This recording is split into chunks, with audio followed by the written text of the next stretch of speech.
오늘 마태복음 22장 23절로 33절 말씀을 통해서 알지 못하기에 오해합니다 라는 제목으로 하나님 말씀 증거하겠습니다. 살아서 누린 천국, 죽어서 영원히 사는 천국, 마태복음 강의 119번째 시간입니다. 오늘 말씀은 사두개인들이 예수님께 와서 질문하는 내용입니다.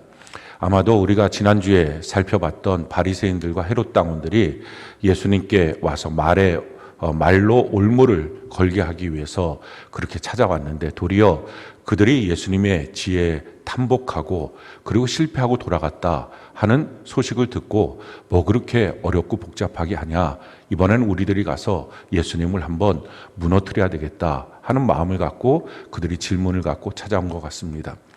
예수님 평생에 이와 같은 끊임없는 대적들이 있었습니다. 정치 권력, 헤롯 왕을 비롯한 이 정치 권력에 또 도전이 있었고, 뿐만 아니라 대제사장들, 또 서기관들, 바리새인, 헤롯 당원, 사두개인, 백성들의 장로들, 끊임없는 도전들이 있었습니다. 진리를 세우고 진리를 향하여 걸어가는 길은 끊임없는 마귀의 도전이 있습니다. 어떤 사람들은 나 평생 살아도 마귀가 어디냐, 한 번도 나는 본 적도 없다, 느껴본 적도 없다, 이와 같이 말하시는 분들도 있습니다. 마귀와 같은 방향으로 가면 평생 가도 마귀를 부딪힐 일이 없습니다. 근데 내가 방향을 바꾸어서 마귀와 반대 방향으로 걸으면 끊임없는 마귀의 도전들이 있습니다.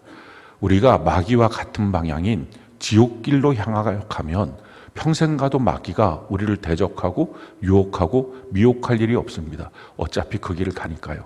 근데 마귀와 반대 방향으로 천국길을 향하여 우리가 가는 순간부터 우리 끊임없이 다시 지옥길로 가게 하기 위한 대적의 도전들이 있는 것입니다. 그래서 성경의 인물들을 보면 끊임없이 한결같이 마귀와의 싸움에서 이겨야 된다, 우리가 정신 차리고 마귀의 도전이 있다 하는 것을 가르쳐주고 있습니다. 사도 바울은 에베소서에 이와 같이 성령의 감동으로 우리에게 말합니다. 에베소 6장 12절 같이 한번 한 목소리 읽어볼까요? 시작. 우리의 씨름은 혈과 육을 상대하는 것이 아니요 통치자들과 권세들과 이 어둠의 세상 주관자들과 하늘에 있는 악의 영들을 상대함이라. 우리가 이 땅을 살아갈 때 우리가 육체를 갖고 육체로 사는 것처럼 보이지만 사실은 하늘에 있는 이 악의 영들, 이 마귀와의 끊임없는 영적 전쟁을 하고 있는 것이다. 여기에 대해서 정신 차려야 된다라고 말합니다. 베드로 사도를 통해서도 동일하게 우리에게 권면을 합니다. 베드로전서 5장 8절로 9절 같이 한번 한 목소리 읽어볼까요? 시작. 근신하라, 깨어라. 너희 대적 마귀가 무는 사자같이 두루 다니며 삼킬 자를 찾나니 너희는 믿음을 굳게 하여 그를 대적하라. 이는 세상에 있는 너희 형제들도 동일한 고난을 당하는 줄을 알미라. 우리의 대적 마귀가 끊임없이 우는 사자처럼 우리를 두루 다니며 삼킬 자를 좀 찾고 있다. 그래서 이 정신을 차리고 마귀와 대적하여 싸워야 된다. 뿐만 아니라 모든 천국을 향하여 가는 믿음의 형제들도 동일한 일을 지금 경험하고 있다라고 말합니다. 예수님의 동생이었던 야고보, 그도 처음에는 예수님을 믿지 않았습니다. 그런데 예수님이 십자가에 죽으시고 부활하시는 이 사건을 통해서 회심하고 예수님을 믿게 됩니다. 그리고 나서 예루살렘 교회의 첫 번째 담임 목사님이 됩니다.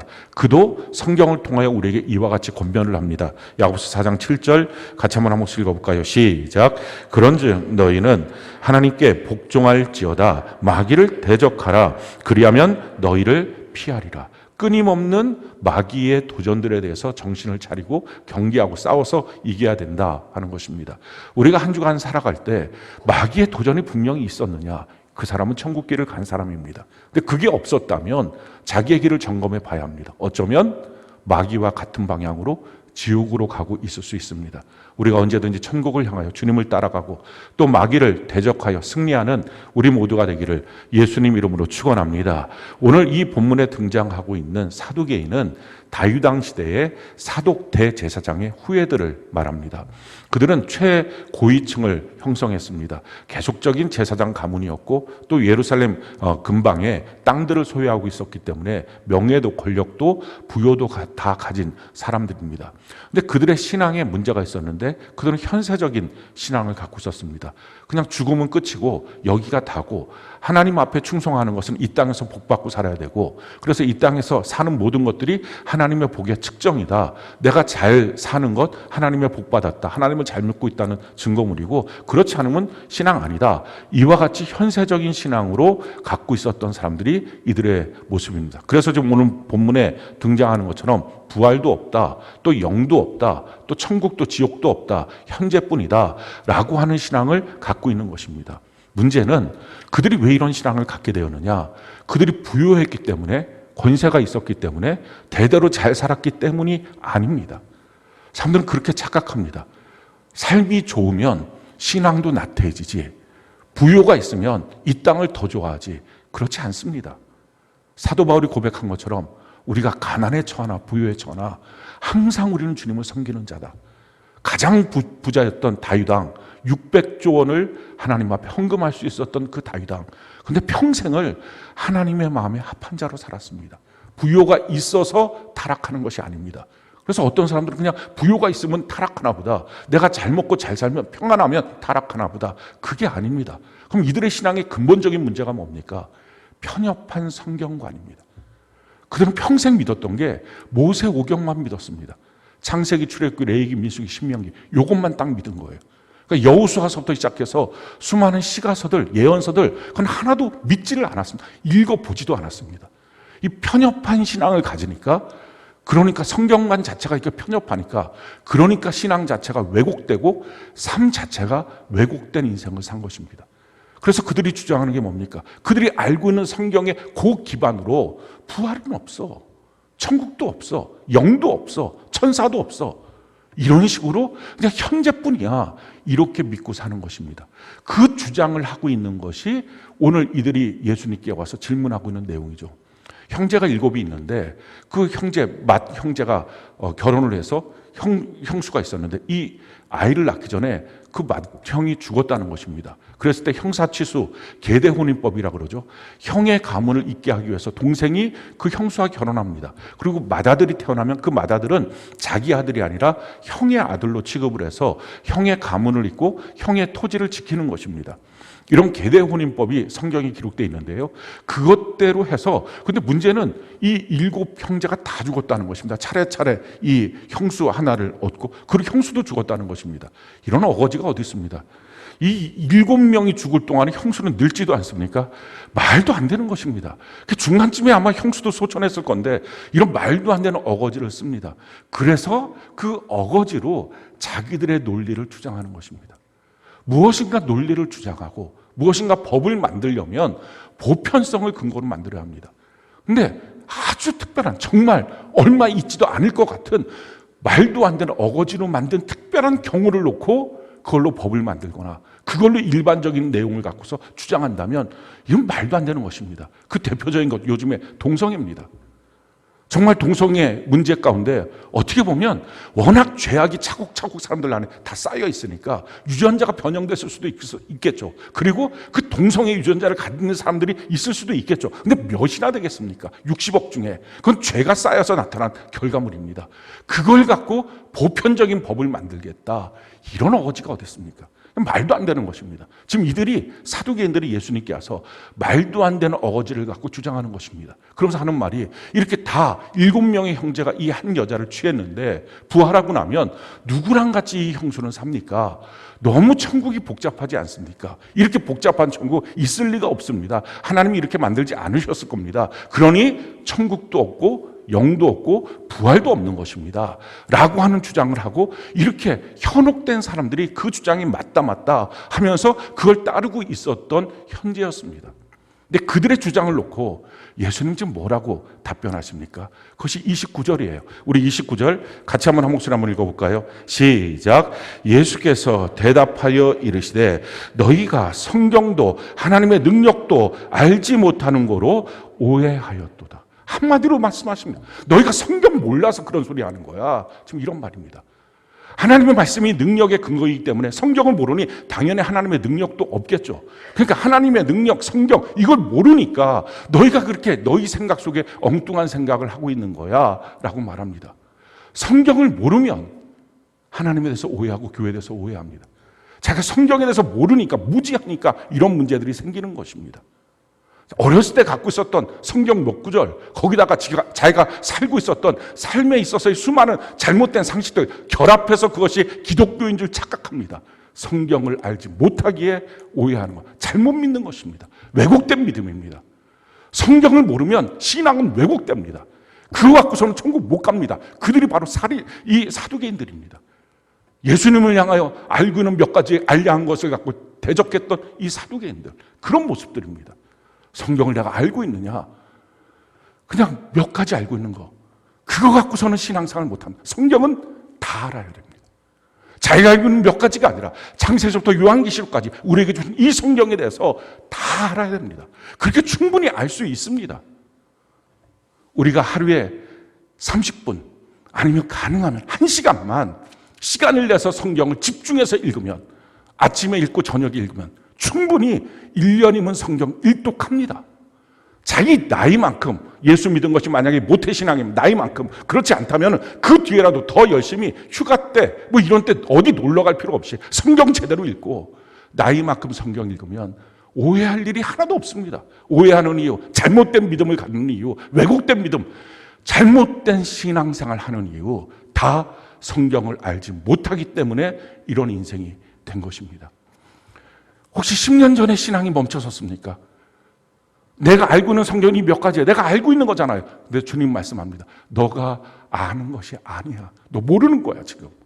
다 알지 못하는 것은 너 모르는 거야. 다 알 수 있는 충분한 시간과 여유를 너의 육신의 삶동에 줬는데, 또 성경을 안겨줬는데 왜 하나님에 대해서는 무관심하여 모르고 인생 사느냐라고 말씀하는 것입니다. 성경은 우리에게 이와 같이 말씀합니다. 디모데전서 4장 15절로 16절 같이 한번 읽어볼까요? 시작. 이 모든 일에 전심전력하여 너희 성숙함을 모든 사람에게 나타나게 하라. 내가 내 자신과 가르침을 살펴 이 일을 계속하라. 이것을 행함으로 내 자신과 내게 듣는 자를 구원하리라. 전심전력, 그게 신앙생활이에요. 그래서 한 걸음 더 나가서 너가 끊임없이 계속 가르치고 가르침을 받고 이 일을 계속해야 구원이 있다라는 것입니다. 멈춰선 신앙, 구원이 없습니다. 알고 있는 몇 가지만 갖고 믿는 것, 그거 하나님 모르는 것입니다. 구원 없다는 것입니다. 너가 지속적으로 계속 날마다 주 앞에 서는 그날까지 성경을 읽어나가고 창세기부터 요한계시록까지 계속 읽어나가고 하나님의 말씀에 대해서 제대로 아는 것. 아니, 교과서를 안 읽는 학생이 어디 있겠어요? 성경을 안 읽는 그리스도인이 어떻게 그리스도인이겠어요? 우리에게 주신 이 성경, 이것을 읽으면서 신앙생활하는 것, 이것이 필요합니다. 그렇지 않으면 신앙생활은 다 오해하고 잘못된 삶을 사는 것입니다. 어디에 멈춰 서 있습니까? 성경에 대해서 모르면서도 나 그리스도인이라고 생각합니까? 그렇지 않습니다. 혹시 자기의 형편들에 대해서 핑계대고 있습니까? 우리 교회에 한글을 몰랐던 분들이 몇 분 계십니다. 남자분도 계셨고 여자분도 계십니다. 근데 제가 자꾸 이렇게 언제든지 저는 똑같이 얘기하니까 성경 읽어야 된다. 그러니까 이게 마음에 부담이 된 거예요. 아니 성경, 난 한글을 모르는데 내가 글을 깨우치지 않았는데 목사님 자꾸 성경 읽어야 된다. 성경도 안 읽는 그리스도인이 무슨 그리스도인이냐 이렇게 말하니까 그럼 나는 교회 나와봤자 지옥 가냐. 이게 마음속에 시험도 들고 한도 맺힌 거예요. 그런데요, 너무 감사한 일은 이분들이 이렇게 마음속에 속상했다가 생각을 바꿨어요. 사랑하는 성도 여러분, 혹시 여러분들이 성경도 안 읽고 신앙생활 대충 하려고 했다가 이 말을 들으니까 속상합니까? 생각 바꾸셔야 돼요. 대충대충 신앙생활 하면서도 천국 갈 수 있지, 그냥 어차피 난 구원받은 거지, 생각 바꾸셔야 돼요. 이분들이 생각을 바꿨어요. 그리고 정말 목사님이 그렇게 말씀하신다면 그 안에 하나님의 분명한 계획이 있고 하나님의 능력이 있겠지. 나 성경 읽고 싶어요. 그래서 먼저 이들이 성경 말씀을 그 레코딩된 것들이 있으니까 그걸 듣기 시작했어요. 그러면서 읽겠다고 계속 기도했어요. 자녀들이 가르쳐주고 한글을 조금씩, 그리고 셀장도 가르쳐주고. 너무 놀랍죠? 지금 이분들이 하루에 10장씩 성경을 읽어요. 실제로 글을 터득했어요. 제가 처음에 단독 목회로 부임받은 곳이 미아동에 있었던 대강교회입니다. 거기 교회에 한 성도가 있는데요, 제가 그때나 지금이나 똑같이 성경 읽어야 된다. 왜냐하면 성경 안 읽으면 신앙생활 불가능합니다. 그걸 신앙생활이라고 여기는 것, 그게 사두개인들이에요. 신앙생활 안 되는 것입니다. 그건 오해입니다.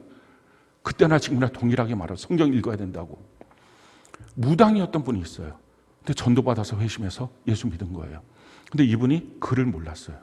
근데 목사님 자꾸 성경 읽으라고 하니까 이게 마음이 막 부담됐다가 어느 날 생각을 바꿔서 기도한 거예요. 하나님, 근데 어디 가서 제가 글을 배울 때도 없고 어떡합니까? 목사님 자꾸 성경 읽으라고 하는데 그때는 지금처럼 이렇게 레코드된 그 성경도 없으니까 이거 어떻게 하면 좋습니까? 너무 놀라웠어요. 어느 날 그 밤에 꿈에 손가락 하나만 나타나서 하나님이 기역, 니은, 디귿, 리을, 아야, 오여를 가르쳐 주더래요. 이런 놀랄 만한 일이 어디 있습니까? 근데 그걸 배우고 난 다음에 꿈을 깬 거예요. 아침에 일어났어요. 배웠잖아요. 근데 혹시나 해서 성경을 핀 거예요. 그런데 읽어지더라는 거예요. 그 새벽에 저한테 달려와서 새벽 예배 마치고 제가 목양실에 있는데 목사님 무슨 일이냐고. 제가 성경을 읽어요. 그래서 제가 무슨 설마 그랬어요. 제가 참 믿음이 별로 없죠. 근데 읽는다는 거예요. 그 성경을 탁 피더니 자기가 읽는 거예요. 그래서 제 마음속에는 외웠구나, 그 부분을. 나를 놀랍게 하고 즐겁게 하려고. 제가 쉽게 넘어가는 사람이 아니니까 성경 달라고 제 마음대로 펴서 읽어보시라고 읽는 거예요. 어떻게 된 거냐? 꿈에 주님이 가르쳐 주셨어요. 여러분, 간절함으로 하나님께 기도하면 성경 읽겠다고, 하나님은 더 알겠다고 하는 기도에 주님이 응답하지 않겠습니까? 몸 아파서 예배자를 못 드린다고요? 그러면 하나님께 나와서 몸 아파도 신앙생활 할 수 있는 열정을 달라고 하든지, 아니면 이 병을 고쳐달라고 하든지. 근데 이런 핑계 저런 핑계, 천국에 대한 가치, 하나님에 대한 가치가 없으니까 그렇게 가치를 안 둬도 천국 간다고 성경을 모르고 오해하는 목회자들, 오해하는 믿음의 선진들이 잘못 가르쳐 놓아서 같이 손잡고 지옥 가는 것입니다. 끊임없이 성경을 알고 배우지 않으면 우리의 천국길은 보장되지 않는 것입니다. 날마다 성경을 알아가는 이 삶을 살기를 바라고, 여러분들 가운데 혹시 아직도 매일 성경 통독 큐티, 창세기부터 요한계시록까지 날마다 읽는 성경 띄엄띄엄 그날 컨디션 따라서 했다 안 했다, 그게 무슨 믿음입니까? 그게 무슨 신앙생활입니까? 주님 앞에 제대로 된 신앙생활, 너희가 성경을 알지 못하는 거로 너희가 하나님을 오해했다, 너희가 제대로 믿고 있는 것 아니다, 잘못 믿고 있는 것이다, 주님이 말씀하시는 것입니다. 그러면서 이들이 알지 못했던 부활에 대해서 지금 주님이 설명을 하시죠. 뭐라고 설명하십니까? 우리 30절 같이 한번 소리 한번 읽어볼까요? 시작. 부활 때에는 장가도 아니 가고 시집도 아니 가고 하늘에 있는 천사들과 같으리라. 부활하고 나면 영원한 천국에 들어와서 시집장가 안 간다. 너희들이 성경을 모르니까 맨날 모세오경 그것만 알고 있었으니까 가면 우리가 어떻게 누구랑 결혼하냐 이런 엉뚱한 생각을 하는데 그거 아니다 라고 말하는, 거긴 시집장가 이런 거 가는 게 아니다 라는 것입니다. 이걸 통해서 깨닫게 되는 것은 천국 가면 우리 결혼관계 이런 것들이 다 없다는 것입니다. 어떤 분들은 자기 남편이 하도 못되게 하고 못된 사람이니까 그 사람한테 전도를 안 한다는 거예요. 왜 전도 안 하냐? 못된 사람이니까 전도해야지. 그랬더니 믿어서 혹시나 이 사람 천국 가면 그 지긋지긋한 인간 평생 영원히 봐야 되니까 안 하고 싶다는 것입니다. 염려하지 마세요. 거기 가서는 그런 관계 없습니다. 그러니 마음 놓고 전도해서 그 영혼도 천국 갈 수 있도록 해주기를 바랍니다. 천국 가면 우리가 맺었던 가족 관계는 다 없는 것입니다. 기억은 있을 수는 있지만 감정은 없습니다. 그러니까 우리가 맺는 현재 이 가족관계, 친지관계, 이 일하는 것들 다 이 관계들은요, 쉽게 말하면 드라마 배우들이 어떤 드라마의 배역을 맡아서 그동안 하고 있는 것입니다. 역할놀이에요. 그리고 그 드라마가 끝나고 나면 그들이 부부였던 것, 부모 자녀였던 것 다 흩어져서 아무것도 아닌 것처럼, 물론 기억은 있지만 감정은 없는 것처럼 동일합니다. 천국 가면 다 그렇게 흩어져 있습니다. 그러니까 그가 나에게 하는 그 일에 무엇인가 대본과 다르게 NG를 낸다면 그것 때문에 저 사람이 나한테 이렇게 하니까 나도 이럴 수밖에 없었어요. 자기도 NG 내지 말고 프로라면 그가 NG를 내도 나는 제대로 대본대로 하는 것입니다. 우리 대본이 뭡니까? 그게 성경이에요. 저 사람이 나한테 이렇게 하니까, 회사에서 나한테 이렇게 하니까, 저 남편이, 저 아내가, 저 부모가, 저 자녀가 나한테 이렇게 하니까 내가 이렇게 반응할 수밖에 없었어요. 그거 핑계대지 않습니다. NG 내지 말고 성경대로 사는 것, 이것이 중요합니다. 자, 그러면서 예수님이 지금 이 죽은 자의 부활에 대해서 이들에게 보다 더 분명하게 설명하시기를 원하셨습니다. 그래서 말씀하시죠. 우리 31절부터 33절까지 우리 같이 한번 한 목소리 한번 읽어볼까요? 시작. 죽은 자의 부활을 논할진대 하나님이 너희에게 말씀하신 바 나는 아브라함의 하나님이요 이삭의 하나님이요 야곱의 하나님이로다 하신 것을 읽어보지 못하였느냐? 하나님은 죽은 자의 하나님이 아니요 살아있는 자의 하나님이시니라 하시니 무리가 듣고 그의 가르치심에 놀라더라. 지금 예수님께서 출애굽기 3장 6절에 있는 아브라함, 이삭이 하나님, 야곱이 하나님, 나는 죽은 자의 하나님이 아니라 살아있는 자의 하나님이다. 이 말씀을 갖고 지금 부활의 사건에 대해서, 죽은 자의 부활에 대해서 지금 설명해 주고 있는 것입니다. 이 말씀은 이런 말씀이죠. 출애굽기 3장 6절 같이 한번 한 목소리 한번 읽어볼까요? 시작. 또 이르시되 나는 내 조상의 하나님이니 아브라함의 하나님, 이삭의 하나님, 야곱의 하나님이니라. 여기서 중요한 것은 시제입니다. 정확한 어법으로 따지면 이렇게 돼야 되죠. 모세를 만났을 때 하나님이 나는 아브라함 하나님, 이삭의 하나님, 야곱의 하나님이었는데 지금 너의 하나님이야. 이게 정확한 어법이죠. 과거형으로. 나는 아브라함, 이삭, 야곱의 하나님이었어. 그때도 하나님이었고 근데 나는 지금도 영원히 살아있고 그래서 지금 나는 너의 하나님이기도 해. 이렇게 말씀하셔야 맞습니다. 그런데 지금 어법에 틀리게 말하는 거예요. 하나님 뭐라고 말하죠? 나는 아브라함의, 이삭의, 야곱의 하나님이니라. 현재형이에요. 이 말의 의미는 무엇입니까? 그러니까 지금 너는 잘 모르겠지만 아브라함, 이삭, 야곱 지금도 살아있어. 나에게는 죽은 자가 없어. 난 죽은 자의 하나님이 아니라 살아있는 자들의 하나님이야. 죽고 나면 끝이 아니라 영원한 천국, 영원한 지옥에서 누구는 영벌에 처하여 살아있고 누구는 영원한 천국에서 살아있는 모습으로 살아있는 거지 죽은 자는 없어 라고 지금 말씀하는 거예요. 영원한 천국에서 살아있는 그들의 모습은 지금 어떤 모습입니까? 성경은 우리에게 이렇게 말씀하고 있죠. 히브리서 12장 1절 같이 한번 한 목소리 읽어볼까요? 시작.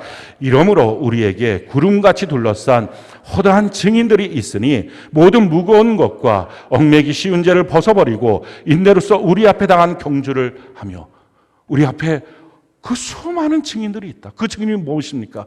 예수 믿고 먼저 천국에 가서 지금도 살아있는 그들이 우리에게 증인이 되어서 외쳐주고 있는 것입니다. 달려가, 더 달려가. 이 경주에서 너희는 이겨야 돼. 승리해야 돼. 베드로가 외치고 베드로서를 통해서 또 야고보가 외치고 야고보서를 통해서 사도 바울 수많은 서신서를 통해서 외쳐주고 다윗이 외쳐주고 아브라함이 외쳐주고 그 믿음의 길을 너희는 성공적으로 달려가야 돼. 라고 우리에게 응원하고 있는 것입니다. 자, 이들의 모습은 구체적으로 어떤 모습일까요? 성경은 그들이 어떤 모습으로 부활해 있는지에 대해서 우리에게 가르쳐주고 있습니다. 고린도전서 15장 35절 36절 39절로 44절 같이 한번 읽어봅시다. 시작.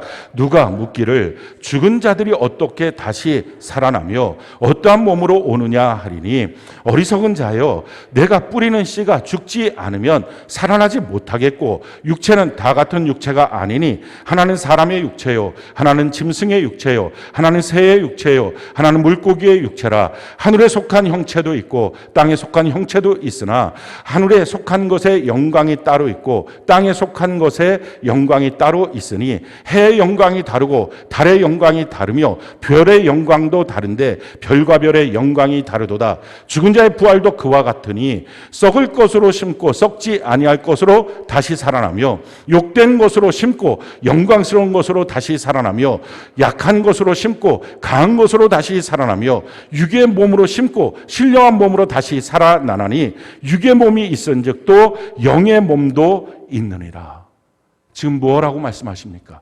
사람들이 묻는 거예요. 아니 죽었으면 끝이지 죽은 자가 어떻게 다시 살아나요? 그리고 설사 살아난다고 해도 어떤 몸으로 있을 거예요? 라고 누군가 물어봤다는 것입니다. 그때 답변하는 게 무슨 말입니까? 너희가 씨 하나 심어도 그 씨가 땅에 떨어져 죽어야 거기서부터 나무가 나고 싹이 나고 그렇게 올라오는 거지 죽지 않았는데 어떻게 다시 사냐? 라고 말하는 것입니다. 죽어야 다시 사는 거예요. 인생은 삼생이에요. 어머니 뱃속에서 우리가 일생을, 첫 번째 삶을 살았습니다. 그 분명히 우리 자신이에요. 근데 그 10달 동안 사는 동안에 무엇을 합니까? 사지백체 이목구비, 육체를 만드는 것입니다. 어머니의 탯줄로부터 영양을 공급받아서 때에 따라서 어느 날 눈을 만들고 코를 만들고 뇌를 만들고 이걸 만드는 것입니다. 그리고 10달이 차면 그 어머니의 자궁에서 나오는 것입니다. 그래서 지금 우리가 지금 살고 있는 거죠. 그래서 생일들이 다 있는 것입니다. 근데 사실 이 광경을 어머니의 뱃속의 관점에서 보면 그 사람은 죽는 거죠. 삶의 터전이었던 자궁에서 나오는 거고 생명줄이었던 탯줄에서 끊어지는 것입니다. 그래서 죽는 거지만 사실 이 죽음은 새로운 삶을 향한 관문입니다. 우리가 여기서 깨닫게 됩니다. 죽음은 소멸이 아니라는 거예요. 죽음은 끝이 아니라는 거예요. 거기서 새로운 삶이 시작한다는 것입니다. 지금도 마찬가지예요. 지금 우리 사는 것 더 이상 육체 만들지 않아요. 육체는 그냥 커갔다가 나중에 소멸하고 마는 것입니다. 육체를 만드는 게 아니라 우리의 영혼을 만드는 것입니다. 이 영혼을 100년 동안 만들어서 영원한 천국, 또는 못 만드는 자는 영원한 지옥에 들어가는 것입니다. 마찬가지로 우리가 그곳에 들어갈 때 그냥 들어가는 게 아니라 죽음이라고 하는 관문을 통해서 들어갑니다. 사람들은 죽음은 끝이다. 그래서 어렵건 들면 자살해버리자. 근데 그렇지가 않죠. 죽음이라는 것은 우리가 깨달은 것처럼 새로운 세계로 들어가는 관문입니다. 그럼 너무 놀라운 것은요, 성경은 천국에 대해서 설명할 때 거기는 죽음이 없는 곳이라고 말합니다. 더 이상의 새로운 세계로의 전환이 없고 그게 진짜 삶이다, 영원한 삶이다 라고 성경은 우리에게 설명하고 있습니다. 그 천국을 향하여 가는 모습, 죽어야 진짜 삼생을 위하여, 영혼의 때를, 지금 우리가 이생이라면 삼생을 위하여 살아가는 삶이다 라고 말합니다. 자, 그렇다면 그 삶은 어떤 모습으로 우리가 살 것이냐? 지금 성경이 말하는 것은 두 가지 의미를 담고 있는데요. 첫 번째는 육의 몸으로 우리가 살았던 것처럼 육의 몸이 있은즉 영의 몸이 있다라고 말합니다. 그런데 또 한 가지 의미는요, 그 영의 몸이 동일한 몸이 아니다라는 것입니다. 누구는 짐승의 모습처럼, 누구는 새의 모습처럼, 물고기의 모습처럼, 사람의 모습처럼, 그리고 그 사람의 모습은 해와 달의 영광처럼, 또 별의 영광처럼, 근데 별은 또 별과 별의 영광이 다 다른 것처럼 그런 다른 모습으로 영원한 천국에서 살게 될 것이다 라는 것입니다. 평생에 욕심 부리면서 이 물고기 가자미가 그냥 왔다 갔다 하는 것처럼 이렇게, 이거 뭐라 그러죠? 이렇게 이게 왔다 갔다 하는 거죠. 그냥 퉁퉁 부어서 자기 욕심만 채우는 것. 사람이 모습 같은데 물고기 같은 모습. 여러분들이 아마 반지의 제왕이라는 영화를 보셨을 것인데 거기에 오크라고 하는 존재가 나옵니다. 짐승 같기도 하고 사람 같기도 한, 서양의 판타지 영화들은 대부분 성경에서 차입한 것입니다. 그 모습들이에요. 짐승 같은, 평생 짐승 같은 생각, 짐승 같은 짓, 그렇게 살고 있던 사람은 그 모습으로, 새처럼 다른 사람 계속 쪼아대고 괴롭히고 말로 불평불만하고 그렇게 했던 사람들, 새의 모습으로. 그런데 하나님의 말씀을 따라서 그렇게 성결하게 살았던 사람들, 사람의 모습으로, 그리고 그 삶의 모습대로 영광의 모습을 갖고, 누구는 해의 영광으로, 달의 영광으로, 또 누구는 어떤 별의 영광으로 그 모습으로 영원히 산다는 것입니다. 그게 상급이에요. 우리가 하늘의 천국에서 상급을 받는다고 뭐 돈 몇 푼 받고 뭐를 받고 땅을 몇 푼 받고 그럴 거가 아니고, 왜 길 자체가 황금길인데 뭐 황금을 받으면 또 뭐 할 거예요? 도로 포장이나 밖에 더 하겠어요? 우리 모습 자체가, 변화된 모습 자체가, 영의 몸 자체가 그게 상이에요. 지금 여러분들이 화장도 예쁘게 하려고 그러고 막 살도 빼려고 그러고 운동하고 몸도 멋있게 만들고 막 날씬하게 만들고 막 심지어 성형도 하고 그렇게 해서 예쁘려고 하잖아요. 근데 천국은 아예 태어날 때부터 그 모습으로, 그 삼생의 모습으로 주님이 결정해서 그 모습을 준다는 것입니다. 영원히 그 모습으로 사는 거예요. 지옥에 가서는 물고기처럼, 짐승처럼, 새처럼 그 험악한 모습을 갖고 영원히 살고, 그게 벌이에요. 그 고통 속에서 영원히 사는 거고, 천국에 가서는 그 영광의 모습으로 사는 것입니다. 그래서 성경이 우리에게 이렇게 말합니다.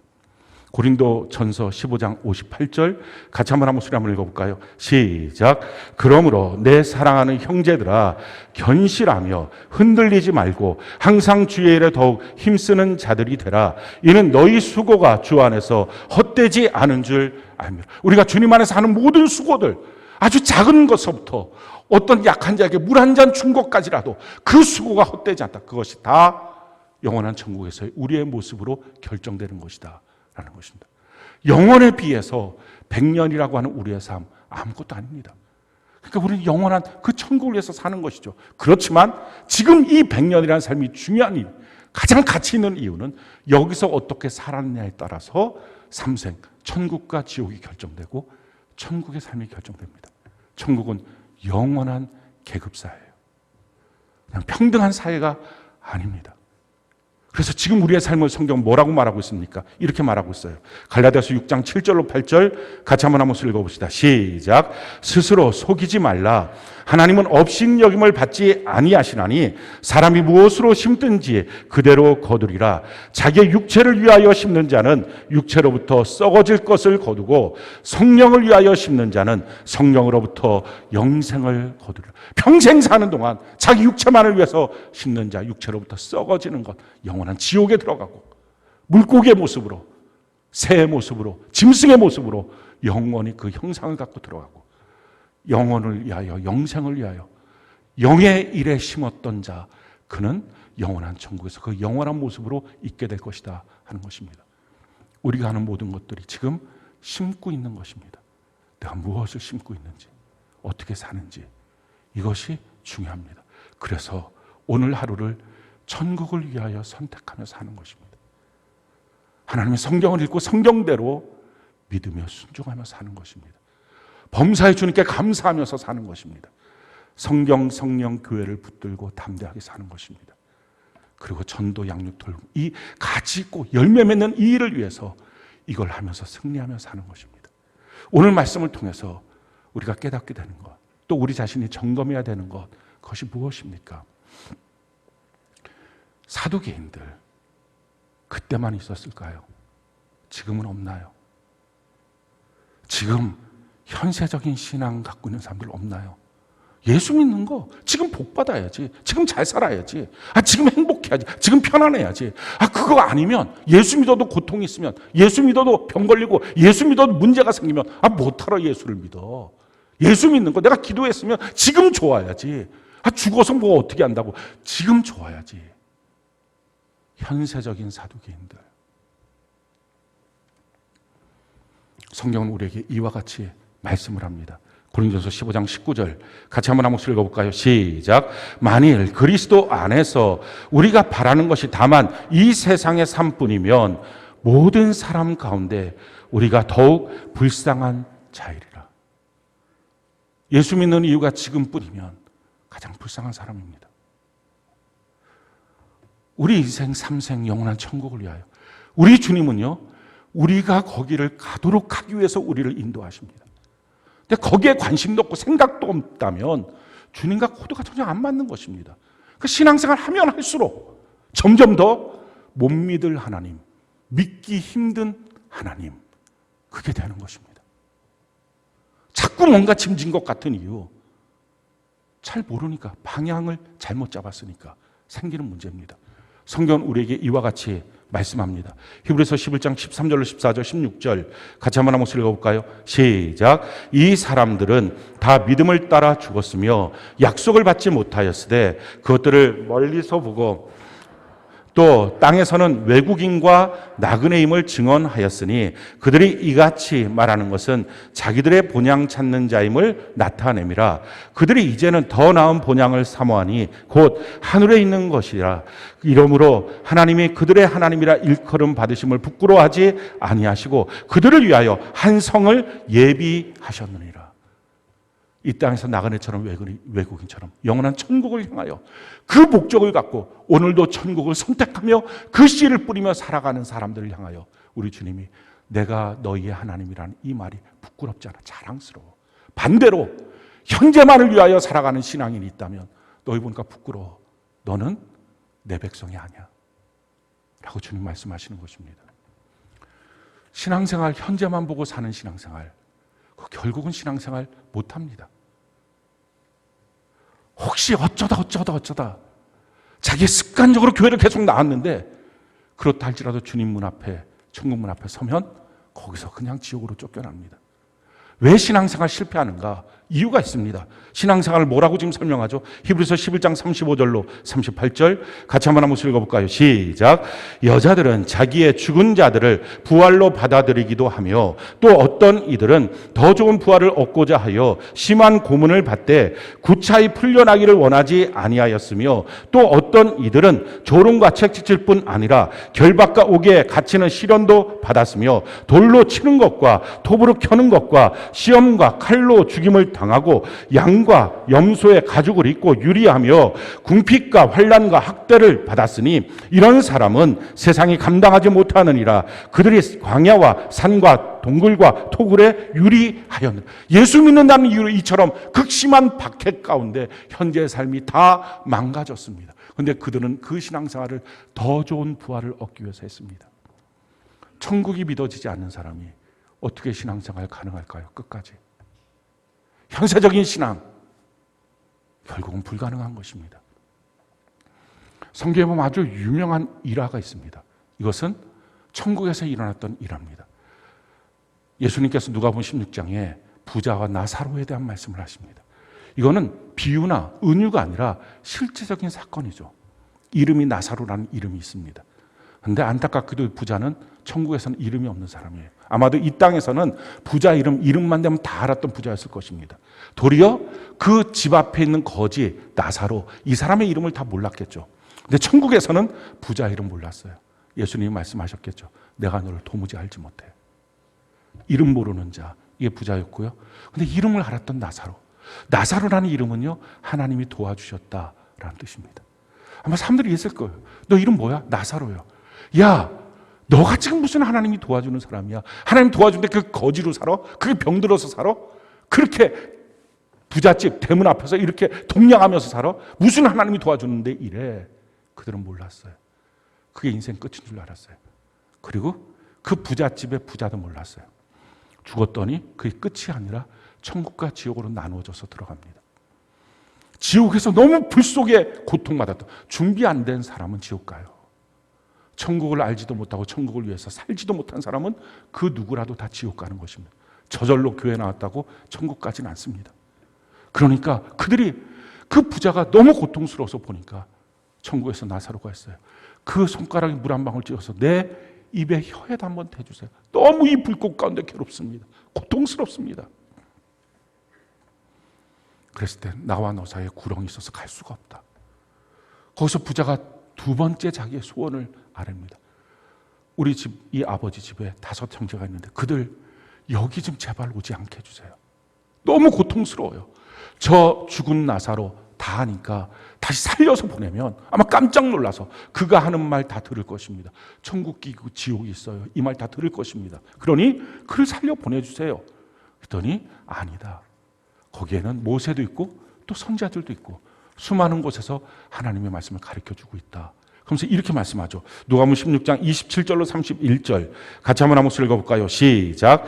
이르되 그러면 아버지여 구하노니 나사로를 내 아버지의 집에 보내소서. 내 형제 5이 있으니 그들에게 증언하게 하여 그들로 이 고통받는 곳에 오지 않게 하소서. 아브라함이 이르되 그들에게 모세와 선지자들이 있으니 그들에게 들을지어다. 이르되 그렇지 아니하니이다. 아버지 아브라함이여 만일 죽은 자 가운데서 그들에게 가는 자가 있으면 회개하리이다. 이르되 모세와 선지자들에게 듣지 아니하면 비록 죽은 자가 가운데서 살아나는 자가 있을지라도 권함을 받지 아니하리라 하였다 하시니라. 죽은 자가 살아난 이 이벤트를 통해서 회개하고 돌이키는 게 아니라 지금도 거기는 하나님의 말씀을 통해서, 지금도 선포되고 있는 교회를 통해서, 영적 리더를 통해서 듣고 돌이켜 회개하지 않으면 그건 소용없다.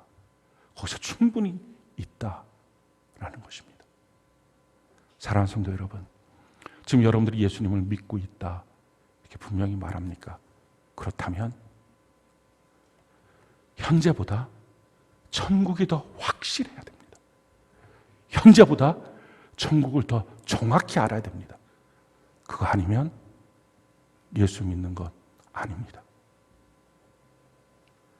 자, 그런데요, 왜 내가 이렇게 오랫동안 5년, 10년 교회 나오고 예수 믿는다고 말했는데 왜 이게 안 믿어질까요? 주님 말씀 그대로입니다. 성경을 알지 못하기에 너가 지금 신앙이 잘못되어 있는 거야. 날마다 읽는 성경 전심전력하지 않으니까 숙제하듯이 때우고 그냥 대충 졸다 깨다 하다 말다 컨디션 좋으면 하고 아니면 말고 셀장에 연락 한번 해주고 누구 때문에 하는 것입니까?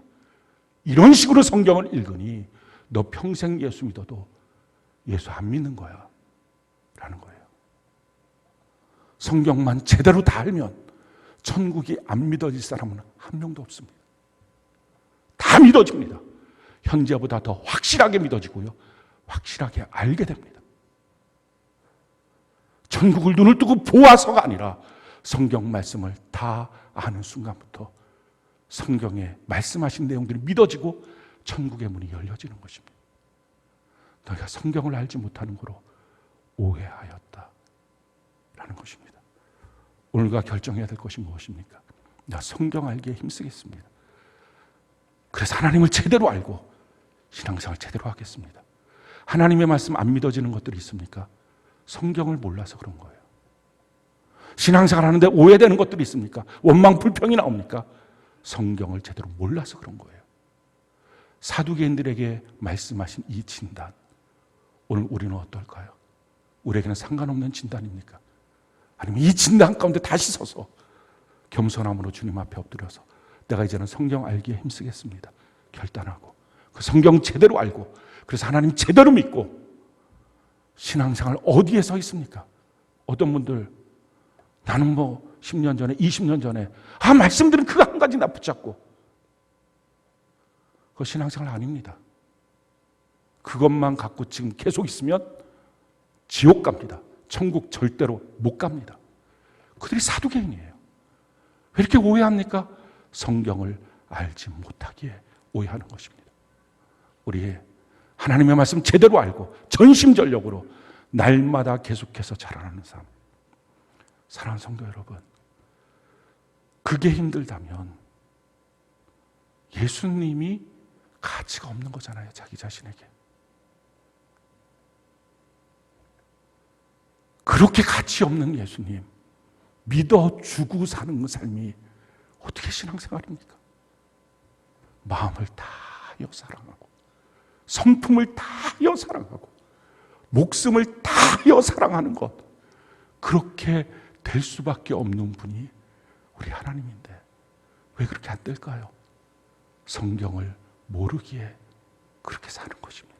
아니 그렇게 살아도 된다라고 착각하고 그렇게 잘못 가르쳐 놓고 왜 그렇게 가르치는 그도 성경을 모르니까 그렇게 살아도 천국 간다고 착각하게 만드는 믿음의 선지들, 그도 모르고 그렇게 사니까 우리 평생 그런 잘못된 길 가지 말고 교회만 왔다 갔다 하는 자가 아니라 제대로 성경 알고 하나님을 제대로 믿고 살아가는 우리 모두가 되기를 예수님 이름으로 축원합니다.